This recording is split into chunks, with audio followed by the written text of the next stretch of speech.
Ang masakit nito guys, na pilaya na nga ang ating player na si Dabler, si Jason Castro. Pinagtatawanan pa ng mga walang kwentang fans ng Ginebra. Talagang masaya pa yung mga fans ng Ginebra eh. Nung na-injury yung ating player na si Jason Castro.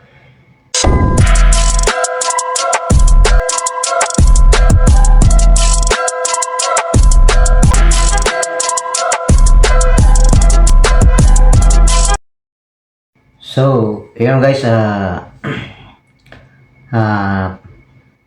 uwi ko lang guys galing trabaho. So mga katropa, bad news, may bad news tayo. Although nanalo nga ang ating 20 tropang giga, pero kahit walang Ronde Hollis Jefferson sa fourth quarter, mga 5 minutes, mga 5 minutes guys ay hindi na po nakapaglaro si Ronde Hollis Jefferson dahil sa graduate na po siya guys. So ang lamang ng TNT guys ay apat lang. So kinayod nila Castro. So opportunity ay si Castro guys ay nadisgrasya na injury. Na-injury po ang tuhod niya guys. Kaya mga katropa, napaka-bad news nito sa ating team. Nawalan sila ng veterano. Ang masakit lang doon guys. Panalo naman tayo guys. Mga katropa, panalo tayo. 93 80 91 93 91. So ang masakit nito guys, na pilaya na nga ang ating player na si Dabler, si Jason Castro. Pinagtatawanan pa ng mga walang kwentang fans ng Ginebra. Talagang masaya pa yung mga fans ng Ginebra eh. Nung na-injury yung ating player na si Jason Castro. Dapat hindi sila ganun guys, mga katropa, no? Dapat hindi sila mga ganun mga katropa. Dapat pag-pray nila, hindi nila binubo, hindi nila pinagtawanan. Dapat hindi sila ganun kasi tao yan guys, tao yan mga katropa eh. Nasaktan lang ba sila dahil sa pagkatalo nila sa nakaraan? Hindi ba sila makapag-move on nung tinalo sila ni Jason Castro sa finals nung Governors Cup? Pag may galit sa isang tao, gusto nila na injury, sana karmahin din yun sila guys.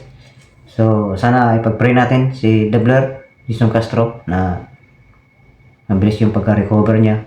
Talagang nakita ko guys na talagang hinawakan yung tuhod niya, nakangiwi siya. Basta ang sakit nun guys. So mga katropa, 2 wins na tayo. So ganda pa rin ang laban ginawa ng 20 tropa. So sana ay hindi malala yung injury ni Castro. Sana ay makabalik siya sa finals. Sana ay makalusot sila dito sa semifinals. Dito natin malalaman guys kung magsisit up yung iba sa laro. So mga katropa, congratulations ulit sa ating mga katropa dyan. Nanalo ang team natin ulit sa game 2. Yung nga lang, nag-sacrifice naman ang ating idol si Jason Castro. Na-injury po siya ngayon. Andalo yung tuhod niya. ACL injury sigurado yan. So, yan. Saludo din ako sa Renorshine. Talagang hindi sumusuko yung Renorshine. Grabe yung no-com. Napakatindi si no-com talaga. Yan yung superstar ngayon ng Renorshine. So, yun lang guys yung ating video for today. Update ko kayo agad sa injury ni Castro. So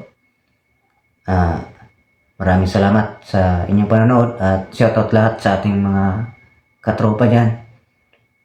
Nanalo ulit tayo. Yan, nanalo ulit tayo. Sana manalo ulit sila sa game 3. Kaso parang mahirapan sila sa game 3 mga katropa kasi walang Jason Castro. Sana alagaan ni Ronde Hollis Jefferson yung foul niya. Huwag siya masyadong matako sa foul. Yan. At yan lang guys. Maraming salamat sa inyong panonood. Peace off.